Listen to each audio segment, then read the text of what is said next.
guys? It's Josh, the Disc Golf Dad, and I wanted to do another tip video here.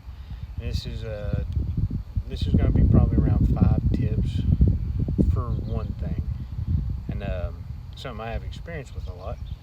It's either playing courses blind or not being able to practice the course frequently. It's a course that you've played before, but rarely make it out to. That happens to me a lot in tournaments because where I live, we don't have a lot of tournaments. Well, we don't have any right now. I'm trying to change that, but our community is really new to disc golf, and we only have some 9-hole courses. So I'm gonna give you some tips on how at least I approach playing a course at a tournament blind, or just not being able to practice the course. So I would say, first off, this one specifically, if you're playing something blind, if you're going out of state or something, I think one of the big things that you can try to do is hook up with some of the local guys or whoever it is, the club. Try to get in touch with those people and get information about the course from them. If there's some tricky holes, you can get some information off a lot of people that play courses a lot, and that can help whenever you get out there during a tournament, just thinking back, oh, this is what they said about this hole, or don't go to the right on this hole because it's really nasty. That's helped me before. I played in a tournament in Florida before, and I just randomly joined their Facebook group. Then a couple guys met me out and took me around the course. But that's definitely a help. I would say number 2 on the list would be, at least for me, is looking up information on the course. Some people might think it's too serious to do or not, but whatever. I like knowing. I go on either like Disc Golf Course Review or YouTube, mostly YouTube. If I can find a YouTube video of a course being played, and whether it's a good video or bad, I'm just looking to see the course. Usually you can't really tell distances well on camera, but you can get a general shape of what a hole looks like. If it's heavily wooded or if it's mostly open with long shots, they'll usually put a distance marker up so you know, oh, I can throw that where I can't throw that far. And I'll shape my plan around something like that. And same thing for courses blind or ones I rarely play. Like I said, I usually always have to drive at least an hour to get to a tournament, and sometimes it's 2.5 or so, but that's my shortest drive to get to a tournament. We don't have local tournaments, so I don't get to play those courses very often. I get to play them once every couple months or something usually. But so I'll watch videos. If I'm not really comfortable with the course, I'll watch videos of it. And the same thing blind, I'll watch videos just to get the idea. This one leads into the 3rd tip, and that would be, once you see those videos, especially if you're playing blind, if it looks like a heavily wooded course, then go out to your local course, go out somewhere that's got trees, and do yourself some safari holes. And safari, if you're not familiar, if you go to a course, instead of playing the layout, you make your own up from different areas. You make your own tees. So doing that, I think, is pretty helpful. Like I said, you're not going to get everything exactly right, but I mean, if it's a course that has a ton of tunnel shots and you can get to an area on a course where there's a lot of trees, move around until you find a tunnel between trees and throw. I mean, that's something I do a lot because there are courses around here besides one are not wooded. I mean, I live in an area where there's tons of trees, but it's a really beginner based course is my local course, so there's very few trees. So I'll find areas of trees and throw through them to work on hitting gaps.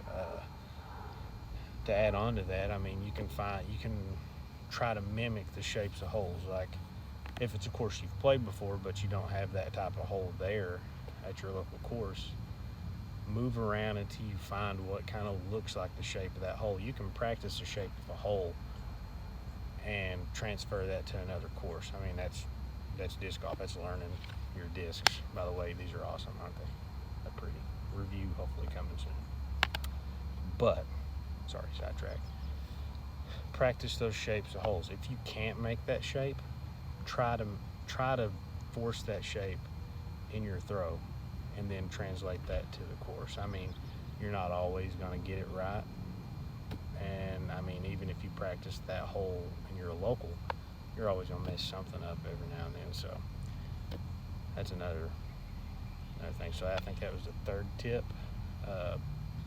Tip number 4, I would say, is when you get to a course,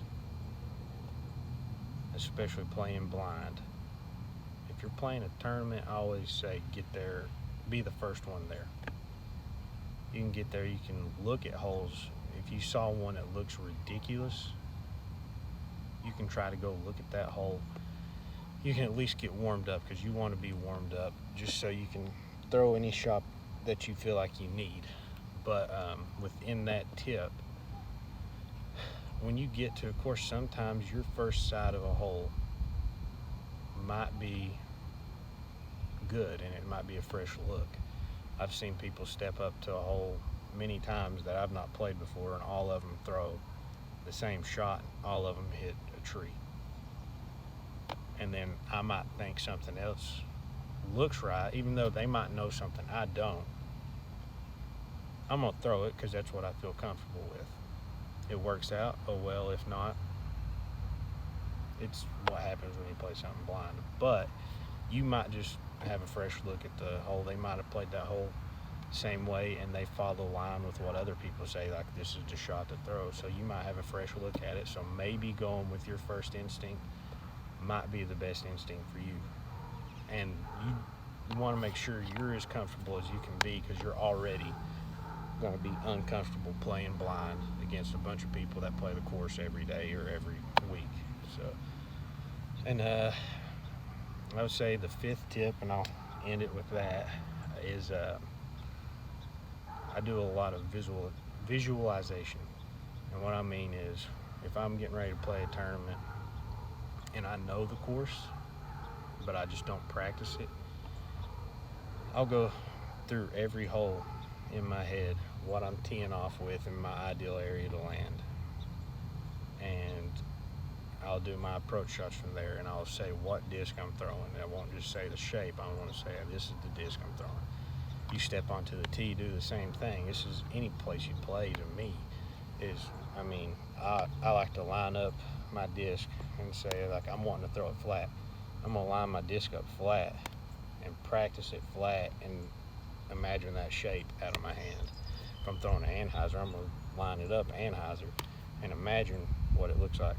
I mean, a lot of professional athletes talk about visualizing a goal. So that's what's going to come out of your visual. You want your goal from your visualization in your head to be the end. And I think being in control of your mind is a big thing. So I do that.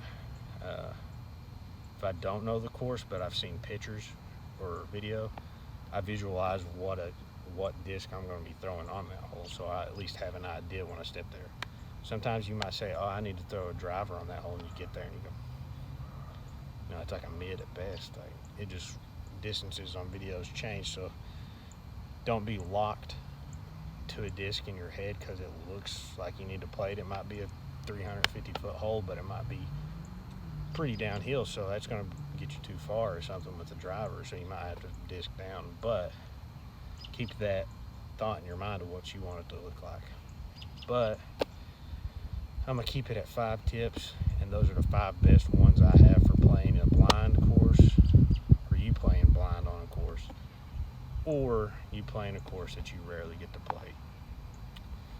Hopefully you like these videos. I'm going to probably try to get a mic here soon for my phone, so audio is a little better. It's not windy today, so that's going to be good. But click the like button, share, subscribe, click the bell if you subscribe so that you get notified when I post a new video. And if you like these tips videos, let me know. I'm trying to do a bunch of different stuff. And also, make sure you go over to my giveaway video. You got to comment and subscribe on here. I'm doing a disc giveaway at 100 subscribers, so go do that and help me out, and I'll help you out with the disc. So until next time, peace.